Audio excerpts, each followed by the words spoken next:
Welcome back to Living Local. As we celebrate International Women's Month throughout the month of March, WHBF TV wants to recognize the great contributions that women have made to our nation and local communities. Remarkable Women is part of a nationwide initiative to honor the influence that women have had on public policy, social progress, and the quality of life.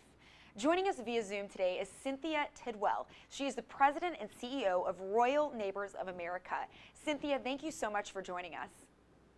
Well, it's great to be here, and what you're doing is incredible, and it aligns so much with what we do at Royal Neighbors.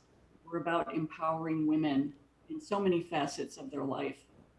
And I am so excited to dive deeper into that core mission of yours. Now, Royal Neighbors is the local sponsor for the Remarkable Women program.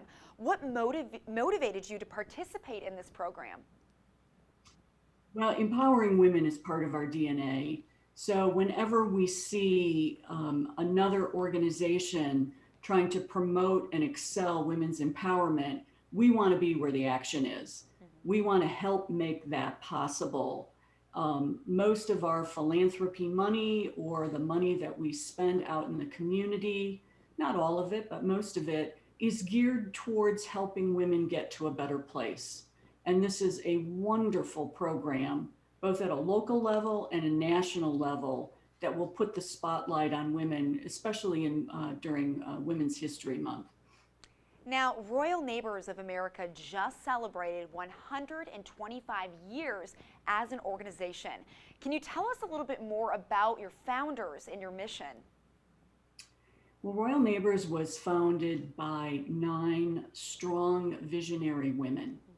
They started really as a social club many years ago. And as they got together, they realized that it was very difficult for women to get life insurance at the time.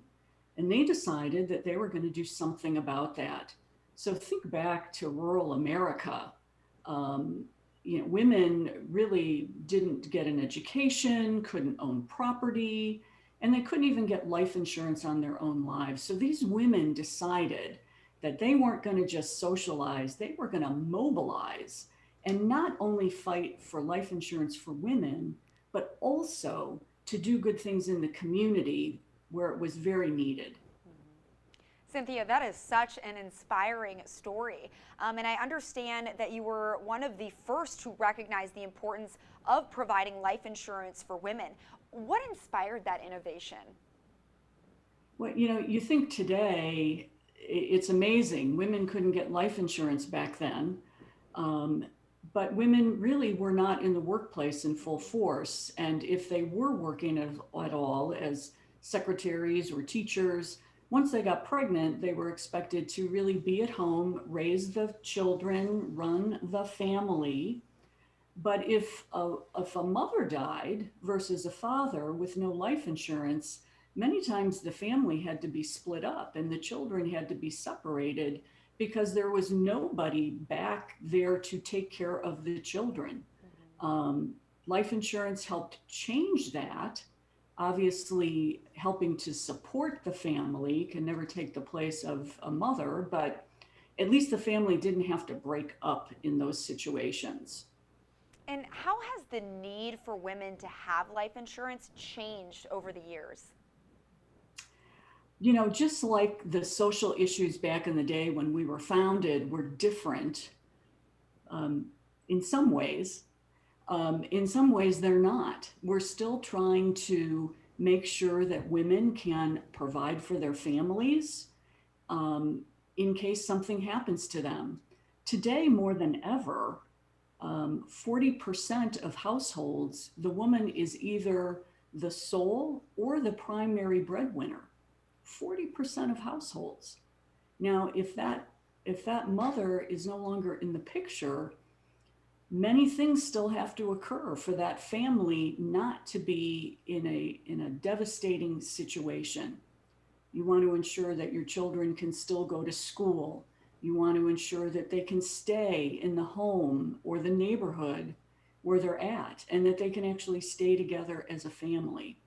So it is more important than ever, particularly with the last year that we've had, that women ensure that they're protected. Cynthia, it is just so incredible over the past 125 years since Royal Neighbors was founded, how much has changed, going from women not even really having a huge presence in the workforce to now 40% of households are led by a female breadwinner or a sole worker there, which is absolutely incredible. Now, we know life insurance would help cover the loss of a woman's income for these families, but what about stay-at-home moms? Because of course there are still stay-at-home moms out there and they're not working in the workforce. Does life insurance make sense for them? Stay-at-home mom is a job. It is a very important role in our society. And it's wonderful that many women can continue to do that. For some households, it's just not economically possible. But just think of, even for a stay-at-home mom, all of the things that they do throughout the day, shopping, cooking, teaching the children, all of those things still would have to occur if that mother was no longer there to provide those activities. As I said, nothing can take the place of the nurturing of a mother. But if something would happen, you would want to make sure that the family was least disruptive as much as possible so that they could move on and really fulfill all the dreams that a mother has for their children and family. Absolutely. So whether a woman is in the workforce or she is working at home to provide for her family as a stay-at-home mom, life insurance still makes sense. Now, what should our viewers know and understand about the different types of life insurance that are available?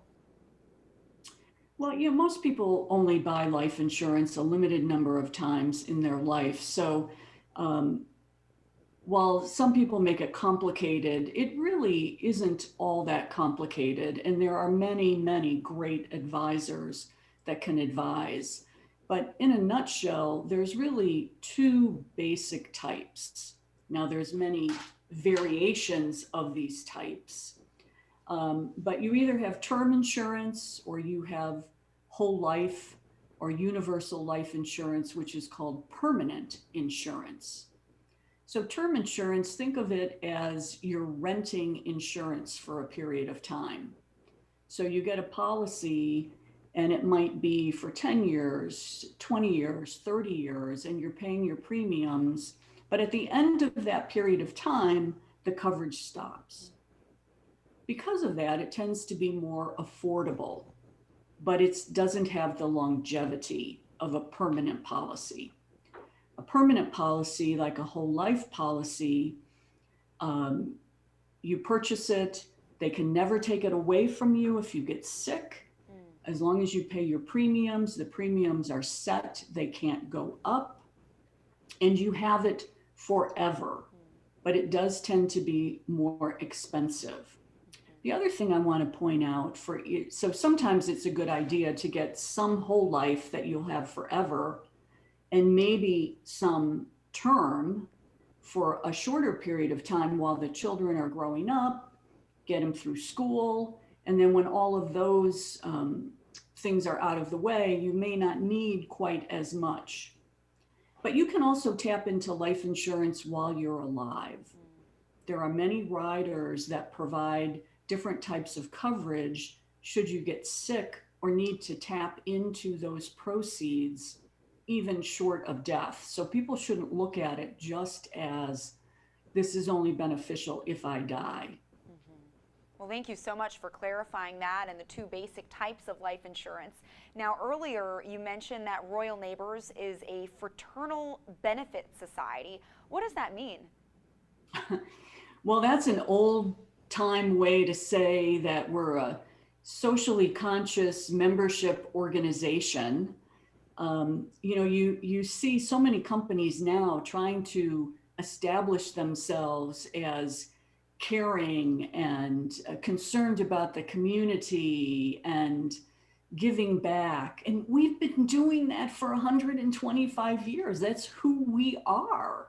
That's why we were founded. So not only do we have a thriving business, we have a network of over 200 chapters across the country that volunteer and do all kinds of grassroots giving right in their local communities. We Cynthia, also have member benefits that we give. So if you get a policy with us, you can get a simple free will, you can get discounts on health, retail, scholarships. I mean, it goes on and on and on. And Cynthia, talking with you, it's so clear that you have a deep, deep passion for the mission of Royal Neighbors. For you as the CEO and the president of this organization, what's the most rewarding part of leading this company?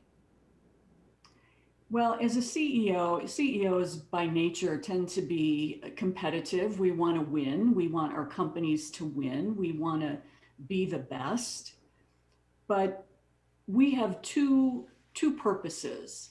We want to provide great insurance coverage and stability for our members, but we also want to make sure that we're doing good in the communities in which our members live.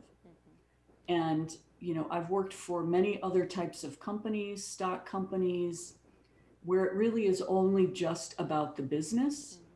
We are about changing lives, changing our members' lives, and changing lives within the communities where our members are.